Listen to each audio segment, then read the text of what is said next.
Peace and blessings, and welcome back to the Heritage Hip Hop Podcast. This episode is brought to you by Transparent Credit Repair, the superheroes of the financial literacy and credit repair world. If you're looking to change your way of living and bring more income into your home instead of opening your wallet and paying out more debt, fixing your credit score would be a big aid to your cause. If you would like to do so and you're looking for a credible company that not only does great work but bonds with the people that they do work with, contact Transparent Credit Repair. You can do so by going to www.heritagehiphop.com and clicking on the link for Transparent Credit Repair. Fill out the application and you get 20% off for going through heritagehiphop.com. So what you do is go to www.heritagehiphop.com and scroll to the bottom of the page and click on Transparent Credit Repair and fill out your application. On this episode of the Heritage Hip Hop Podcast, we return to the Monopoly family. We have 3 of the 4 now on our platform. Shout out to Rockwell's, shout out to Mouth. Now we have Nitty, the newest member of the family, and he's gonna talk to us about what makes him not only credible as an MC, what made him right for the group, but what is his stake in hip hop and how he's going to be remembered for being somebody who never gave up, with a never say die attitude, and always wanting to pursue the best and pushes his limits beyond even his own understanding. It's more than beats and rhymes on this one. This is a story about a person who came up and was not going to let his spot go without a fight. So please stay tuned to this interview, and I'll come back with the rest of my commentary when it's done. Peace and blessings, and welcome back to the Heritage Hip Hop Podcast. This is Karel. Yeah. And you know, on Heritage Hip Hop, we are not about just beats and rhymes. We are about artistry. And we have a true artist who not only makes music, but he creates the atmosphere of the sound. Introduce yourself to the people. I go by the name of Nitty. You know what I'm saying? Monopoly family member, Secret Society boss. I like that. And I welcome you to Heritage Hip Hop, because Monopoly family has been coming on the Heritage Hip Hop platform, and we've been making some noise. Yeah. I shout out to Rockwell, shout out to Mouth. You know what I'm saying? Yeah. I can't wait to talk to John Jiggs, but you know, as time go on, it'll happen. So let's complete the square. You know what I'm saying? Tell us about Nitty and what makes him the artist that makes hip hop better. Man, I like you know, like we spoke on earlier. For me, it's about the culture. It's all about pushing the culture forward. If it's not pushing culture forward, then I really don't waste my time with it. You know what I mean? It's, you know, that's what I stand for. That's what I'm all about, really. First and foremost, about pushing the culture, you know, and producing great music, bro. You know what I'm saying? Oh yeah. See, the biggest debate about what hip hop is, when people say it's a culture, is people can't define culture. They only go with a tagline. Hip hop is a culture. Nah, when I say the culture to me, you know what I mean, is, well, we're gonna get real technical, I guess, right now. The culture to me is DJing, the break dancer, then the MC. At least that's what I was taught. You know what I mean? Coming up, it is graffiti. It is the clothing. It is everything. It's pop culture right now. To be honest with you, hip hop, the culture is pop culture. You can't turn your TV, whether if you watching ESPN or if you watching cartoons with your kids. Hip hop is a part of our life every day. I'm glad you said that, because when you look at the definition of culture, is a part of our life every day. Right. Correct myself.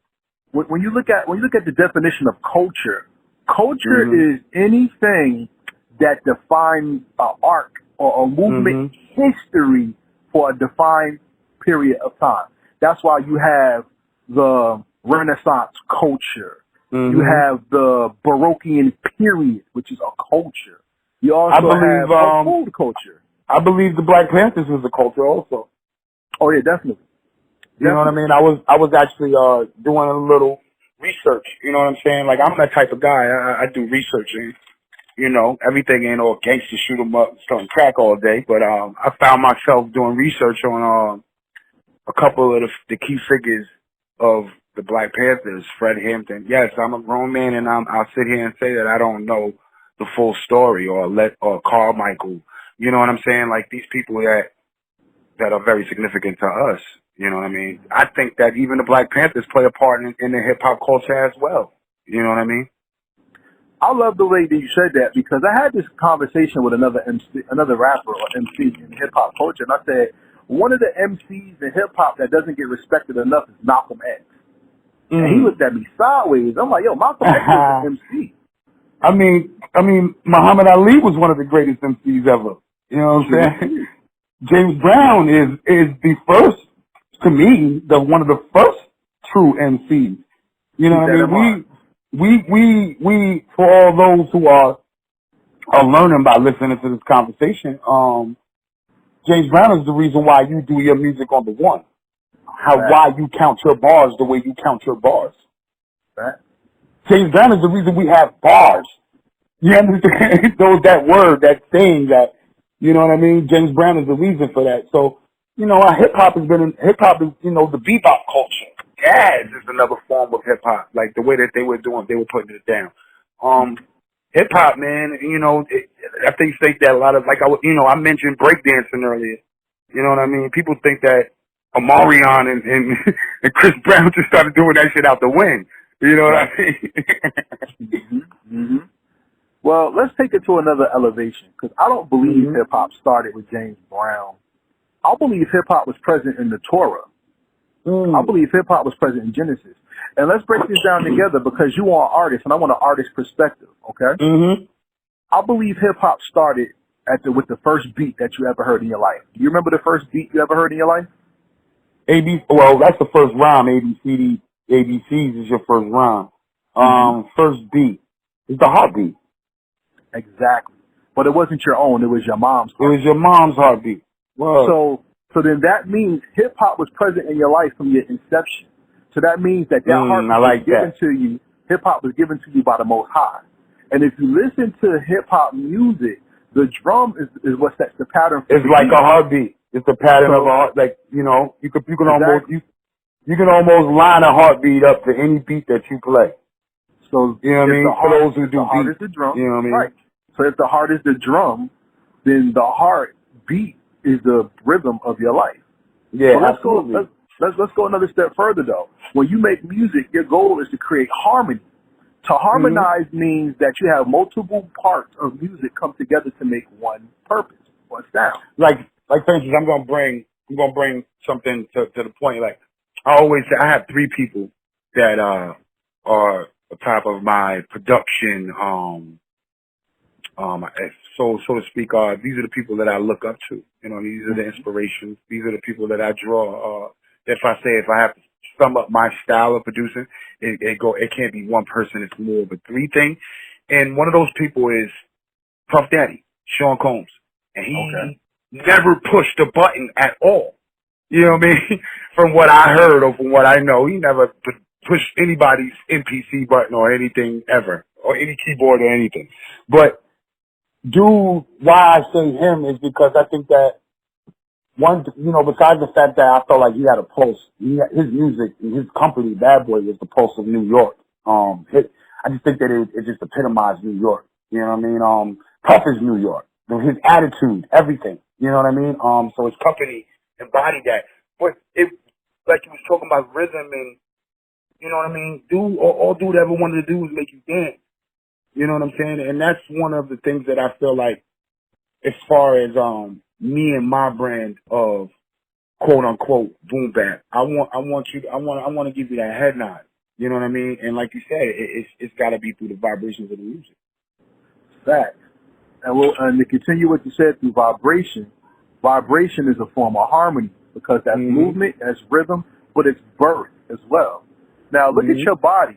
Your body is composed of systems. You have a lymphatic system, a respiratory system. You have a reproductive system. And when those systems work at tip-top condition, that's called health. And health is defined by the harmony of the systems that run in your body. That's hip-hop. Let's look at one more. When you walk through life, you take steps, correct? What'd you say, bro? When you walk through life, you take steps, correct? Correct. Now, when you write notes on the bars on sheet paper, those are called steps. So if you really look at what hip-hop is harmony, is journey, is drum beat. It's actually the growth of an elevation of a person through life finding their purpose.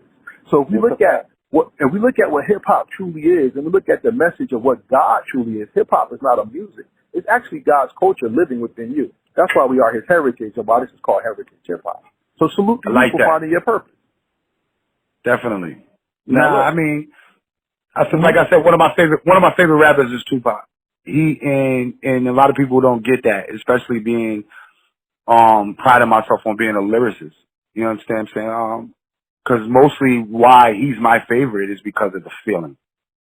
You know what I mean? A lot of my favorite rappers, they give you feeling. It's not so much of the technique.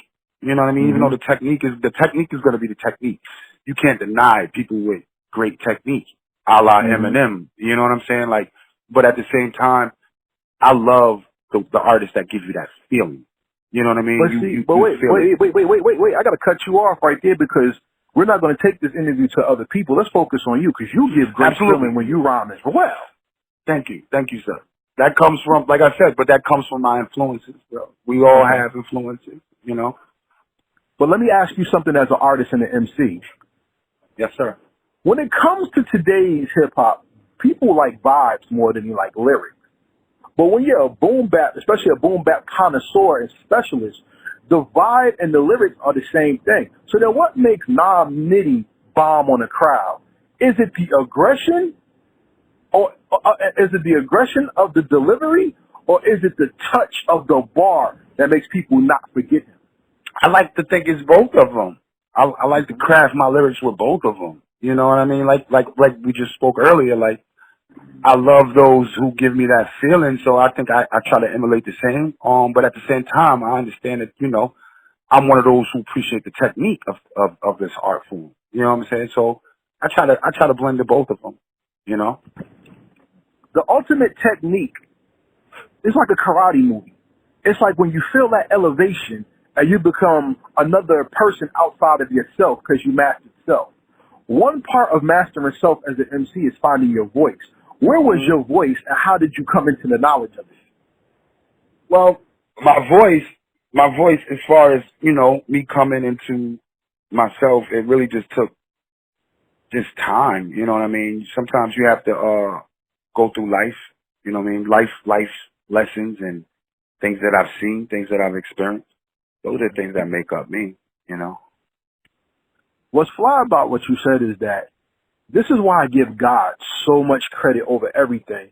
And, you know, some people are, not very spiritual. They don't want to talk about it. I do because I got to go to the bones of what it is, which is the basics. God is so flavorful. He made trees for you. And whether you live in New York, Korea, Japan, Panama, you'll have trees. They may be they are the same thing, but made in different ways where they have a different look, but the function is the same. I'm in Miami now. So what you saying that looking at these palm trees right now as we speak. That's what I'm we talking ain't used about. to that in New York, bro. funny how the spirit works, right? So check this out. Let's make it even better.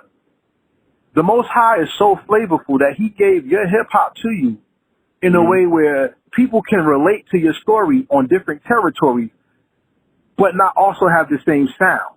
Exactly. Now knowing that you represent Long Island, what is the Long Island MC sound, and what makes it different from the other boroughs of New York? In all modesty, me. I think that I'm the epitome of that. The reason I started producing was to give us a sound. I felt like us as New Yorkers, we didn't have our own sound. We lost our own sound. We sound like everybody else now.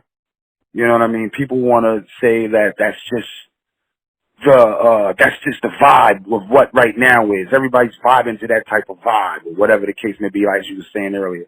But I don't agree with that. You have those like the Griseldas, the Rock Marcianos, who's been around for years. You know what I'm saying? And making money and flourishing in their careers and you know, and making the music that they love to make. So I don't, you know, I feel like it's just the cloth, man. You know, the cloth. the cloth is what determines your identity and how you see life. Exactly. Your experience. Exactly. So when somebody listens to a non-Nitty track, what is their experience? What are you looking to give them when you put together the bars and the music together? I want them to feel, to either take this journey with me wherever I'm trying to go. And if we speaking on Crack Baby, like Crack Baby was made, I wanted to capture a time, you know what I mean, a time in my life. But still, like I said, tricky part was to give it the sound of today, though. You know what I'm saying? And I think I accomplished that with that project. You know what I mean? You'll definitely feel like you're on a corner in the early '90s. You know what I mean? By if you know me, you know what I mean. But at the same time, you'll definitely see where we going with the sound. I feel you. For the future, you know what I mean? I feel you. But see, I have a beef with people who try to always put the thing into the decade. And it's not, I mean, you know what I'm talking about when I explain it to you.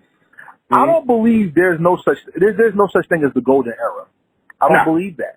Because if I'm a person who just formed my knowledge of hip hop now and I found Nitty and he's my favorite MC, this is my golden era. You know what I'm saying?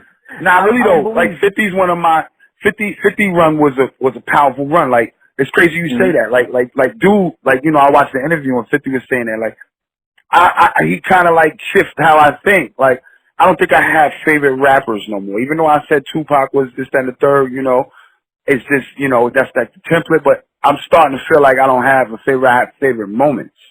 You know what I mean? Just to add on to what you say, I think it's the moments. You know what I'm saying? Like Run walking out on the stage and Crush Groove. You know what I mean?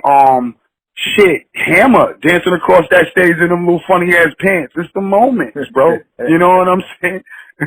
It's moments. I'm hip hop. Man, we could go from there to there. You know what I mean? To there to there. I am this. I believe this. You know what I'm saying? And I think that's also that reflects through my music too. Is that I'm still a fan. I love this art, bro. You know what I'm saying? I love it. But one of the things that you just focused on is the moment. Now, one of my moments when it comes to Nitty's music is the most hated favorite. You went back a little something. Now, see, when I listen to that, it's not just hunger on there. It's grabbing somebody's neck and say, listen to me, because the message that I have is detrimental to your ear and your understanding of not only me, but this culture.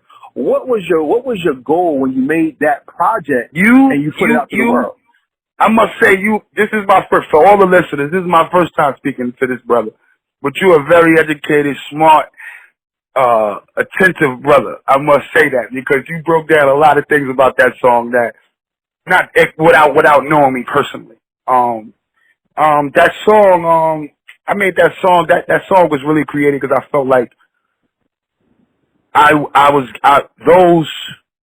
didn't get, I don't know, man, in the most modest way, I didn't get the attention that I felt I was granted by the work that I put in, the sound, you know, everything that came to it. And I just wanted to talk to everybody who I felt like wasn't paying attention.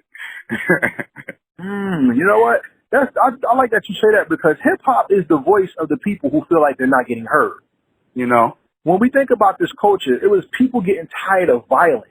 And even today, in our society, even though there's a lot of assholes out here that do a lot, pardon my language, we have people in hip-hop that's tired of the violence.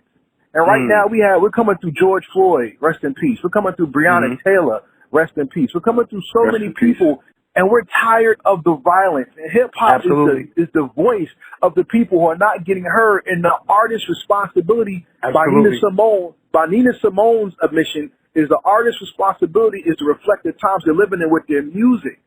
So with all the hurt and all the pain, what is the voice of hip-hop saying now, and how are we grabbing the world's attention? I mean, I mean, everything's hip-hop. We already spoke on that, but I just think this is bigger than that. You know what I'm saying? This right now, like I said to my fiance, this is the first time in my life, some odd years of existence, that I've seen us as black people as aware, as woke, as active. You understand what I'm saying, about change. Ice Cube said it in an interview the other day too, like that I seen, and this is the time. The time is now. I'm not talking specifically, or not talking about the voting situation. I'm a felon, so I don't really, but I'm trying to encourage everybody else around me to vote. But at the same time, like, the time is now. If we want change, I think that if for the next 50 years or so, for my grandkids, my great grandkids, then the time is to be done now. It's us that's going to make that happen now. Keep that in mind as well for later in the interview. You made two great futuristic points. You're already ahead of the game. You know what I'm saying? Mm-hmm.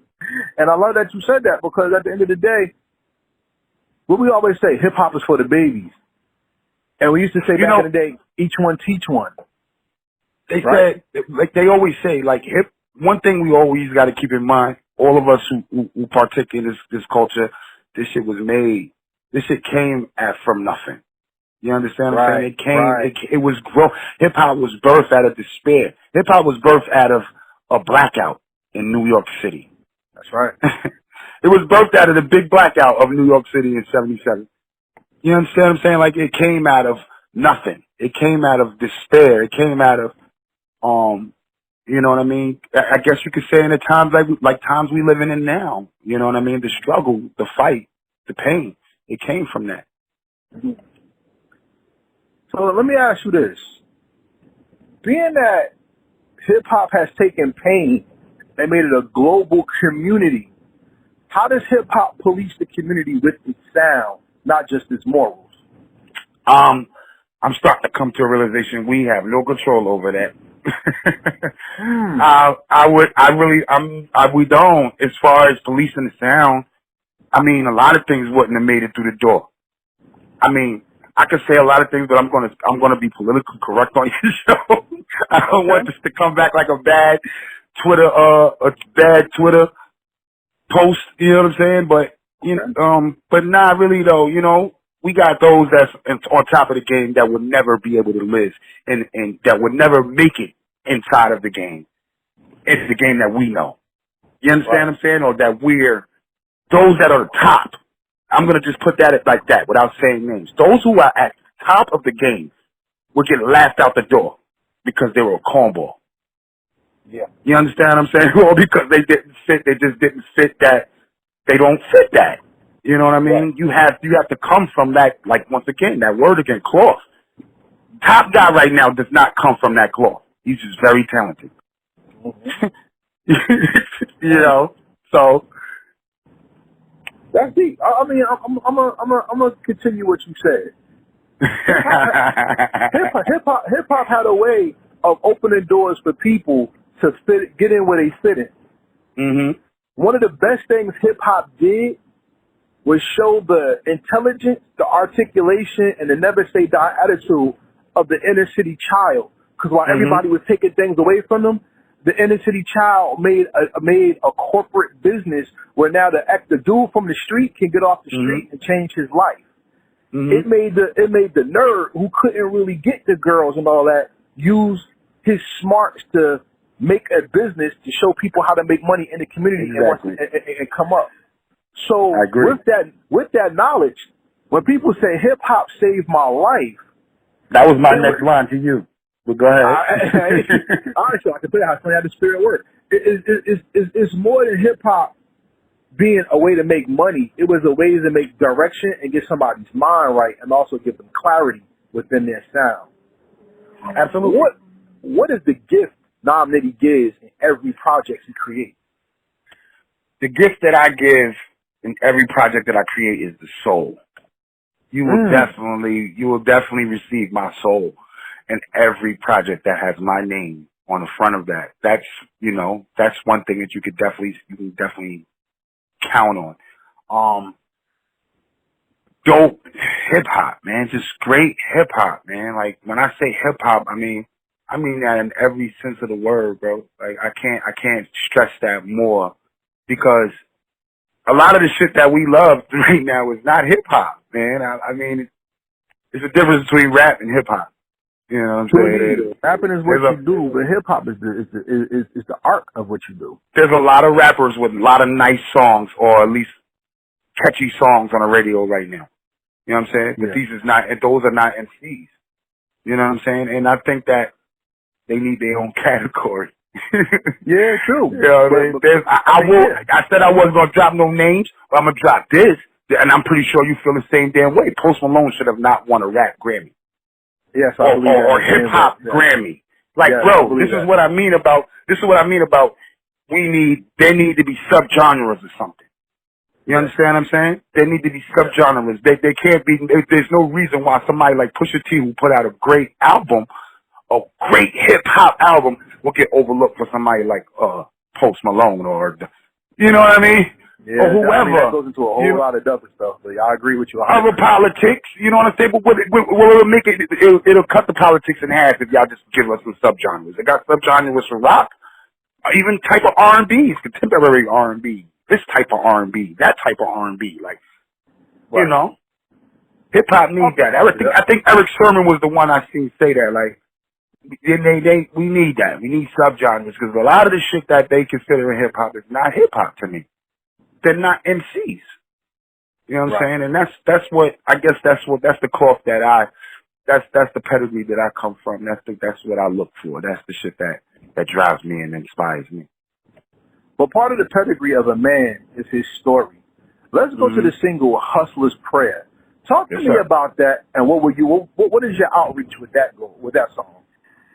The Hustler's Prayer, man, was, you know, like I said, the album Crack Baby is just a day in the life and walking through my life in South Huntington, New York, you know, Long Island, New York. The Hustler's Prayer is just, you know, just a day in the life of how we lived, how we came up, you know, the things we see, things we had to face, the things we beat, you know what I mean? I'm here today when I lost a lot of friends to the same things that I rap about, you know? Yeah. I think hip hop is the ultimate therapy, but I think people are traumatized to the point where they'll focus on the negative to not get the message out of the positive. Why do you think that is, and why does Hustler's Prayer change that? Hustler's Prayer, it definitely changes that. I feel like it just I think that depends on the one who's taking it in, though. You know what I mean? Mm-hmm. Like, for instance, if you've never lived that life, because of the way that I put my music together, I think you'll still be able to feel the story and get the story in, and not just see the negative in it. You know what I'm saying? You can hear the cry for that of this is something that I have to face. It might not be particularly what I want to do, but this is life. You know? I feel you, because the story is why hip hop needs subgenres, because nobody's telling the story anymore. And it's the people who really tell stories, those are the MCs, not the rappers. Exactly. You know what I'm saying? Do you agree with me on that? I agree with you on that. I definitely 100%.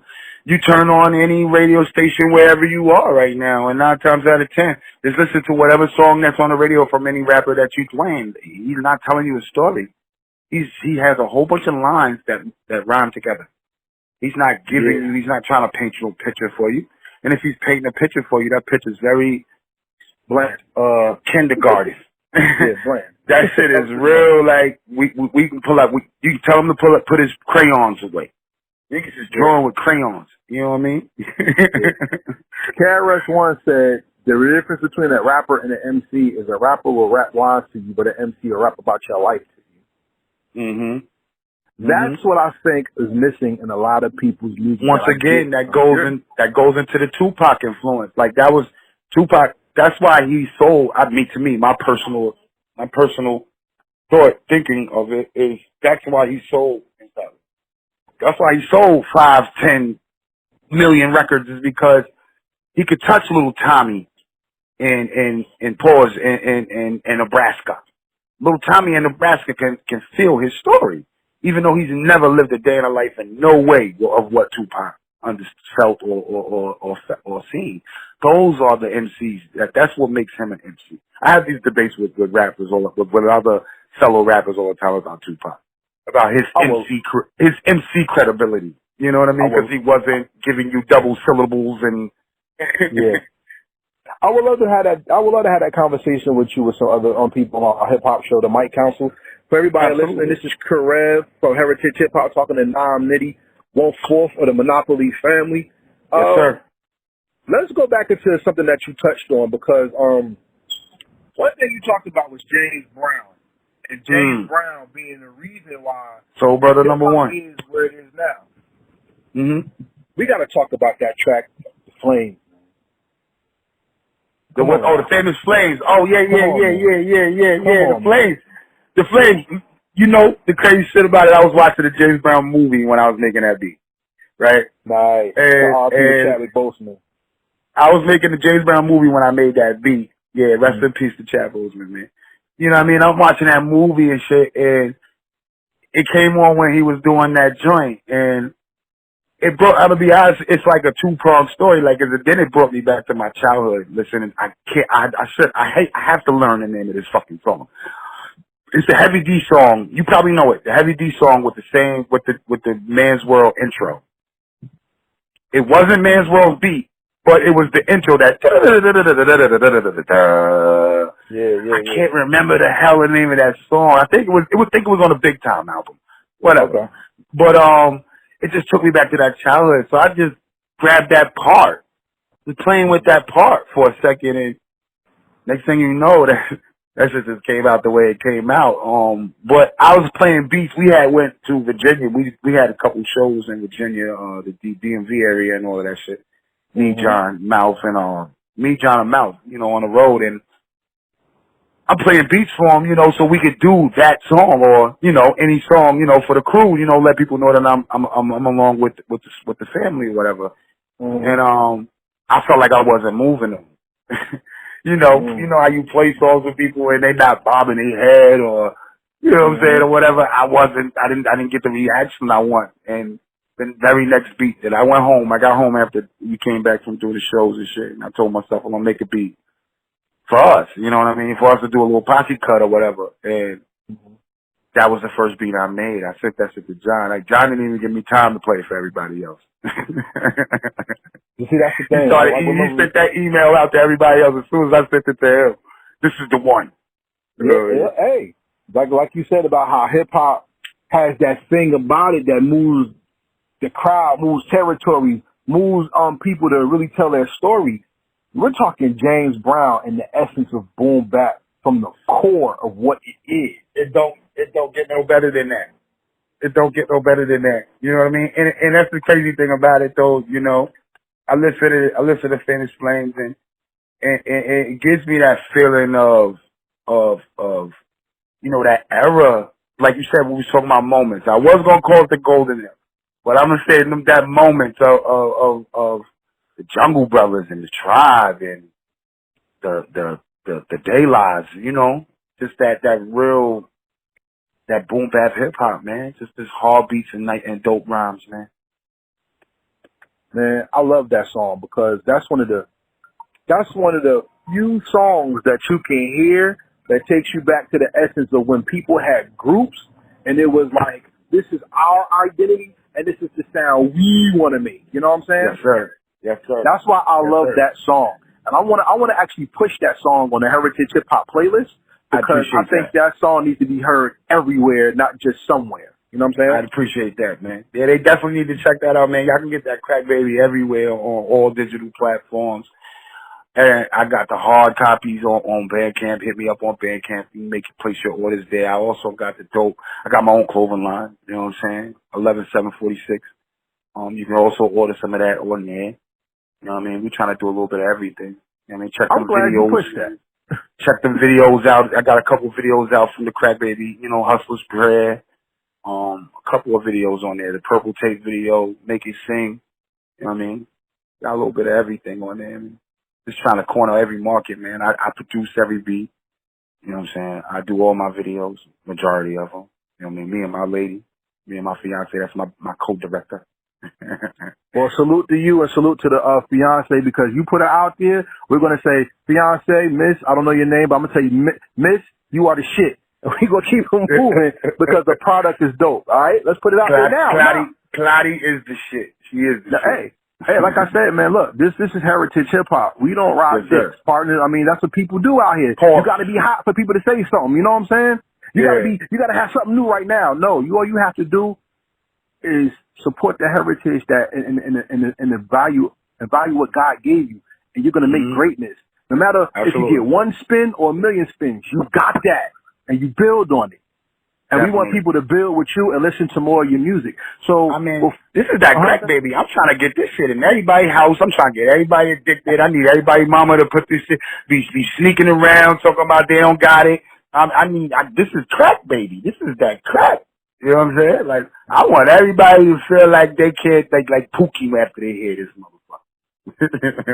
I'm glad you said that. We're gonna close up this interview in a little bit. Yes, I want to ask you 2 more questions before we have some fun. My next question to you coming off of that is, as an artist though, hip hop is just a door. The music is the doorknob. Yes, everybody breaks their neck to get to the door, but people don't really walk through the door. And you're one of the few people who people say is not mainstream, but you actually been through that door countless of times, and you've seen the other side. Since you've walked through the door, how did you spread your artistry to become more than just a music artist and to go into all the things you talked about? It's like, to me, it boils down to, like, if you look at those that are successful, and like Tyler Perry, bro, you just gotta, it don't even, not just hip hop. Any successful black man that you look at, the Puff Daddies, the Jay-Z, you gotta want it, man. You know what I'm saying? You gotta want it. And when you want it, there's no limit to where you'll go to make sure that shit happen. You know what I'm saying? So, with me, I'm just gonna, with me, as far as in everything that I do with my brand, you know what I mean? Ain't nobody gonna put it out or do it better than, or get my vision out there the way that better than me. You know what I mean? Can't nobody do that. So, everybody, we are on the line with Nitty, 1/4 for the Monopoly family, CEO of 746, you said? Yeah, Secret Society Entertainment, 746 Clothing. You know what I mean? You got a little bit of everything over. And give me your social media so they know where they can find it and not try to act like they don't know where it's at. That's Nitty, NAMNITTY. You know what I mean? Twitter, The Real Nitty. On Instagram, Secret Society. That's Secret Society SOS instead of SOC _Nitty. You know what I mean? It's Nitty on Facebook. Like I said, you can get all that fly shit, that 11746 shit, all the Crack Baby album, that Most Hated Favorite EP that he was speaking on. You get all of that on my Bandcamp too. And the Purple Tape. Make sure you hook the Purple Tape. Oh, make sure you get the Purple Tape. I like the Purple Tape. That's me. Yeah, man.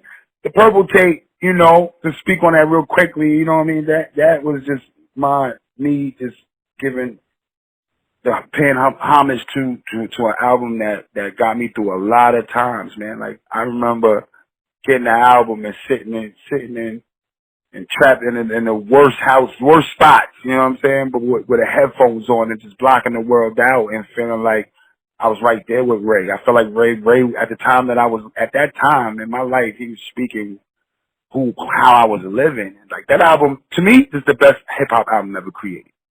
Okay, that's very interesting, because now, to me, from one to none, that extra part that interview. But go ahead. Nah, from one to none. There's nothing. I don't think there's not too many. Let's put it this way. I always tell brothers this. That's the best album created that wasn't done by Andre Young. Okay. That's the best hip hop album that wasn't touched by Andre Young. Okay. Because after that, you got to talk about Chronic or Doggy Style. You know what I mean? When I speak of these albums, I speak of, yes, we talk about the lyrics. First, it's the hit, but we talk about the sonically.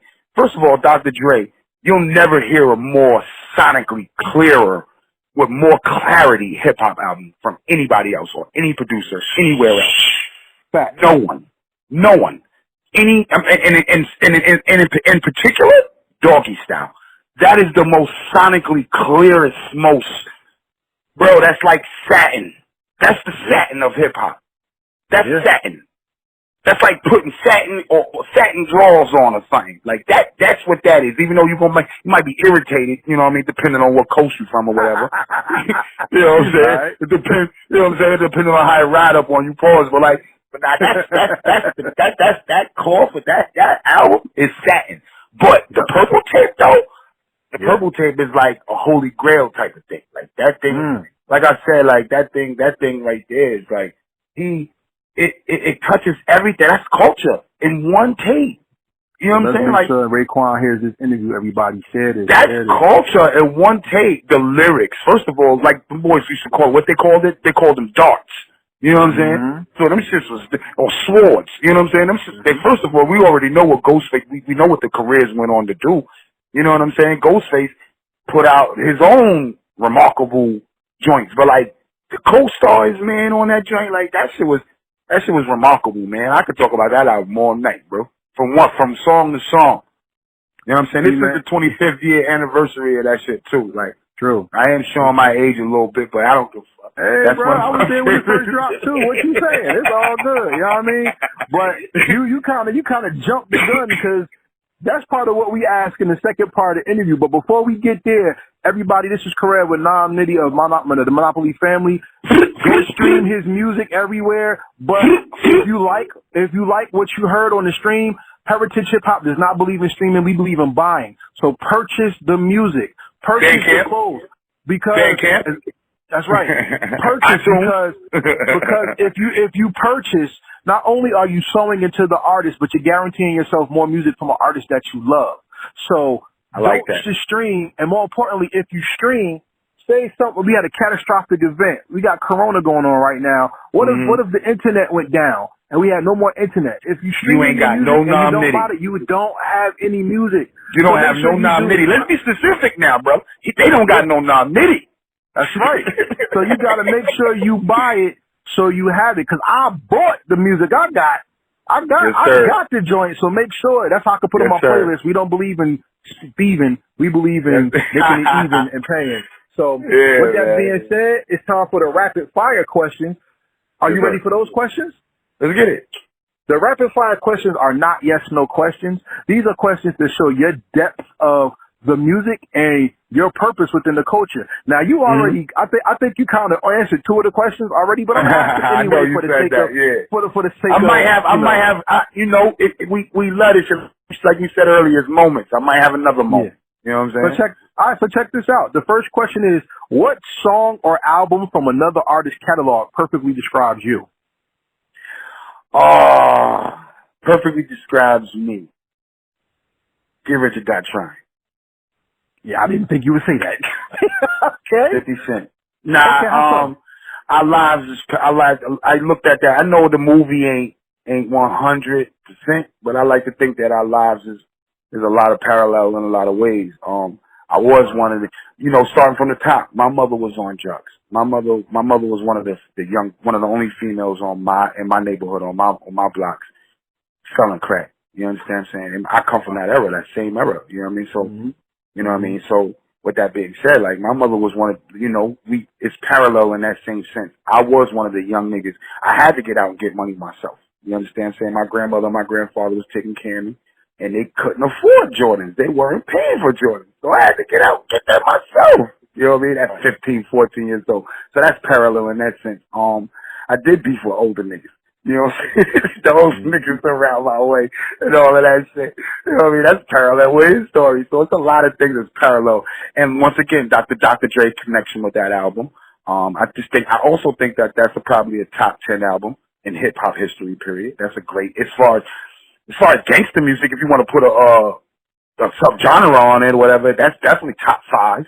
You know what I'm saying? Maybe top 3 for me personally. But, Get Rich or Die Trying, man. Okay, I like the answer for that. Let's go to the next question, which says this. Nitty. The first thing that comes out when you say that word, that name is Nam. And when people do the history, when you think of Nam, you think of a war. You think of people going to battle for survival. What is the battle that Nam Nitty brings to the track that makes people run for survival when they're on the track with him? The battle the battle, I guess you could say the battle is good and evil. You understand what I'm saying? It's the good and evil. I like to say that, you know what I mean? Like I said, you're definitely gonna feel my pain and where I'm coming from. I think I don't want no sympathy, but I definitely think you can relate, especially if you come from where I come from. You know what I'm saying? And then it's the good. I think you'll definitely hear the places that I want to go, the things that I want to accomplish, the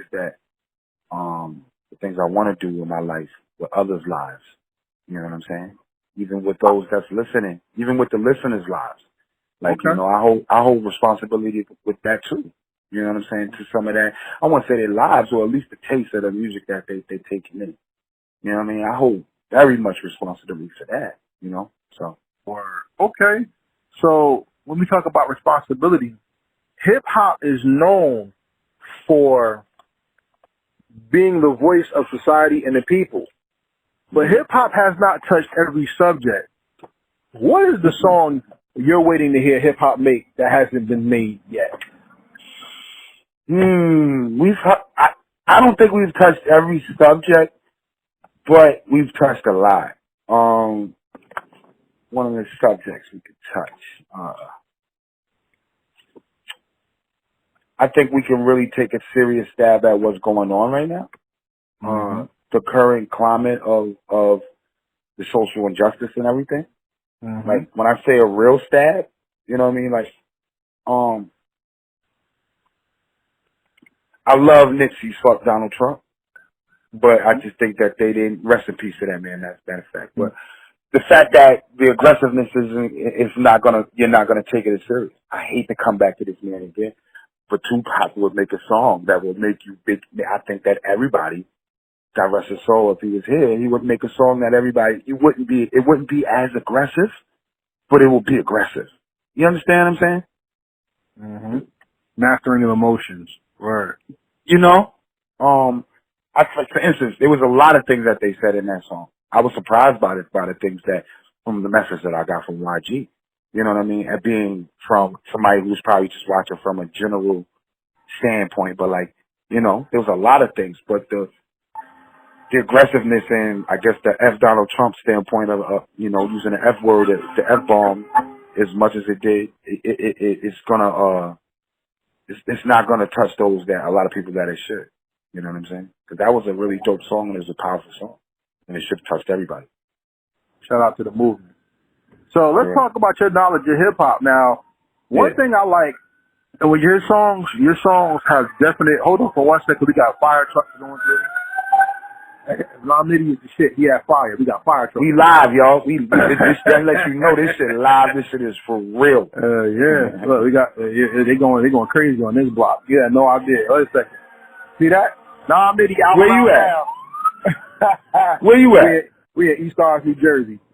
Oh, Jersey? Shout out to fucking Jersey, man. I love Jersey, man. That's the chocolate city, man. So let's go to your knowledge of hip hop right now. Like, you have songs that live, and you have songs that you might want to live longer with a remix. Now, the remix is when people change the beat or added people to the song. My question to Nitty is, what's the greatest hip hop remix of all time? Whoa. Can I give you a top 5? Or you gonna make me do just narrow to one? Like, I can't, bro. There's a lot of shit. First one that come to mind. I guess I'm just going for my childhood. You know what I mean? I'm gonna throw a couple of them. This is about my taste, right? Yeah. So we just gonna say that there's no wrong answer. It's my interview. It's my interview, so it's my goddamn taste. Y'all gonna listen to what the fuck I like. So that's right. Nah, but the De La Buddy remix comes first. Okay. That's one. Scenario remix comes to play. Of course, Big, One More Chance remix. That's instantaneously. You can't. Another remix. Let's be fair. The West Coast. I'm gonna throw that at West Coast. They didn't do too many remixes, B. They did. They did. They did. I don't know too many remixes from the West like that. I'll give you one. Check Yourself by Ice Cube. Check Yourself for your. Oh my God, one of my favorite remixes. How did I forget that? But you know what? Cube was almost an honorary New York nigga at that time. You can't get that. Okay. How about Exhibit and Mobb Deep? Eyes may shine, teeth may grit, and all that shit. I don't know that one. What's next? I don't know that one. I ain't gonna hold you. I don't know that one. But hold on. We're gonna keep going. Hold on. What was the other remix with that? It just, you had me in my zone for a second. I got out of it by talking about the West. Hold on, bro. Man, it's a lot of great remixes, but those are the ones that really come to my, hold on, Flavor in Your Ear remix. Classic. Yeah, definitely. Special Delivery remix. Can It Be Also Simple remix? Ooh, how can I say and talk about the Purple Tape and then not say that one? Classics. Method Man had a dope remix. Method Man was a remix. Of the Method Man remix. Yeah, it was a remix. Yeah. You know what I'm saying? There was like 3 different remixes. Like, One More Chance had 3 different remixes. I know somebody probably listening to this saying, which one? The Elder Barge remix or the Craig G sample remix? Either one. Pick one. You know what I'm saying? So, who else? Shit. Symphony wasn't no remix. That was the Poppy cut. Yeah. Trying to think. Yeah, man, there's a lot of them, man, but those are the ones that come to mind off the rip, man. Well, we can stop right there. Let everybody know the remix is a powerful part of the culture. But the thing about the remix is some Diddy, people put people on the song. Diddy, once again, one of my influences. But go ahead. Okay. Well, people will put other people on a song, and people will feature on a song. But the thing about a remix is sometimes somebody will feature on the song and steal the song from the main artist. So my question to you is, who has the greatest feature or guest 16 in hip-hop history? Come on, brother. You already know this answer, man. I think this answer is unanimous, man. He's from where I'm from. Okay. He's from Long Island. He used to wear dreads. He looked like he on wild steroids right now. Shout out to Busta Rhymes. Busta Rhymes. All right. Busta Rhymes is the greatest best 16 of all time. Okay. He is the greatest. He's the remix stealer. You actually, at one point in time in hip-hop history, if you did a remix, that's the first person you was probably calling. Yeah, the first person. All right, I'm going to remix this song. I'm going to call him first. You know what I mean? Yeah, Busta, man. He's the remix killer. Bro, think about it. How many of those songs that I named was he on? That Flavor in Your Ear, so that definitely is one of them. Yeah. Flavor in Your Ear, Scenario remix. What else? Shit. I said another one. He wasn't on Buddy. What else? There's a couple of ones, man. He was on a couple of it. Fuck, what else did he want? He was on another bad puff joint. That was hard too. I don't know. I always say, from Nitty, I wanted, as a kid, I wanted to be a DJ that rapped. This is why my history and my knowledge is the way that it is. This is why I love the way I do. This is why I produce. I wanted to be a DJ first, bro. I fell in love with the DJ first. With this culture, I fell in love with the DJ first. And then I seen Run come up on the stage and throw the mic. And that was it. Like, fuck that DJ and shit. But nah, like when I seen D-Nice come out with that Call Me D-Nice, I thought that was the best song in the fucking world. This nigga's the DJ and he's rapping. Like, he's the DJ and he's rapping. I remember telling or something, yeah. You know what I'm saying? I remember telling that to my, the TR-808. You know what I mean? I remember telling that. There you go. You know what I mean? I remember telling that to my cousin. Like, my cousin was like 4, 5, 6, 7 years older than me. Like, yo, he's DJ and he's rapping. I never forget the look he gave me. Like, nigga, this nigga's okay. Chris probably wrote, but his look, and I'm probably saying in his head, Chris probably wrote this shit. So let's go to the next question. My next question is, being that you had this knowledge of hip-hop, if you had the opportunity to make your perfect track, who's featured on it with you, if there's any features, and who's doing the beat? Dead or alive, no restrictions.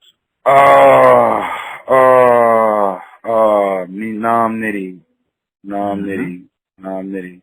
Well, I'm doing Dead and Live. Dead, I'm going to definitely say. Dead, I got 2. Stack Bundles and Tupac. Wow. R.I.P. to both. Big two.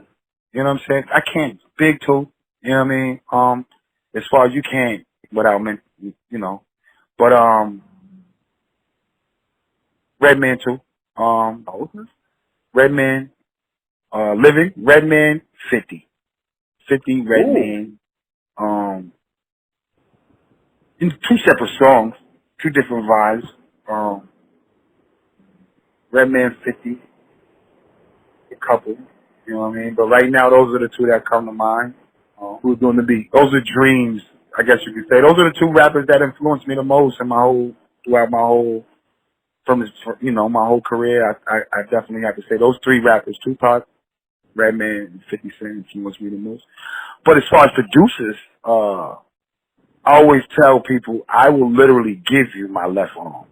You can have this motherfucker. I'm a righty anyway. As long as I can roll up with one hand and all of that, I've done it before. As long as I can roll up with this one hand, I'm good. But like, you can have my left arm, bro. As long as I can be on the other side of that glass and Dr. Dre is pressing that little microphone button to talk directly in my ear and going, yo, you ready now? All right. Life is over after that. Okay. All right. So I think it's over. I can just cut it up, just wrap it up, just wrap that bitch up with a bow and be like, that nigga had a good life.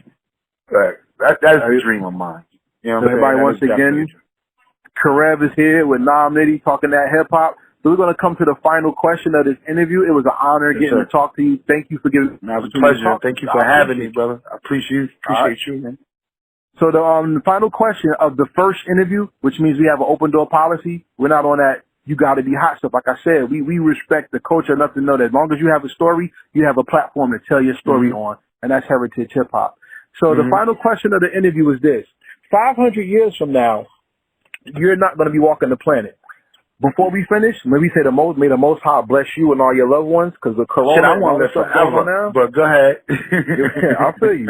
But with Corona and everything going on right now, we don't wish any harm on you or your family. So may the Most High bless you abundantly and your family continually. All right. Same to you. But 500 years from now, your music is going to live on, but you're not going to be here. And somebody's going to go to the Hip Hop Museum and see the Monopoly family in the Hip Hop Museum, and they're going to push a red button, and they're going to hear your music.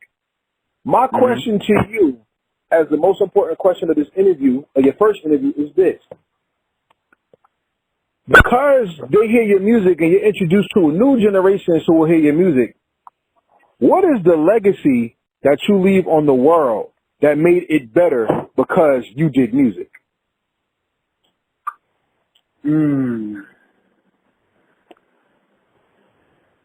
I just think that my goal to make the world better through my music is there will be a child that can listen to my words and listen to the things that I say, and he can either use those as jewels, you know what I'm saying, in a variety of ways, rather if it's not to go that way, how to do it better, you know, just to be a better me.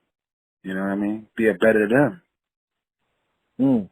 So everybody, hip-hop does not only help you raise and elevate yourself, it can influence the world to teach the world how to be better through the stories of the great MCs that came before them.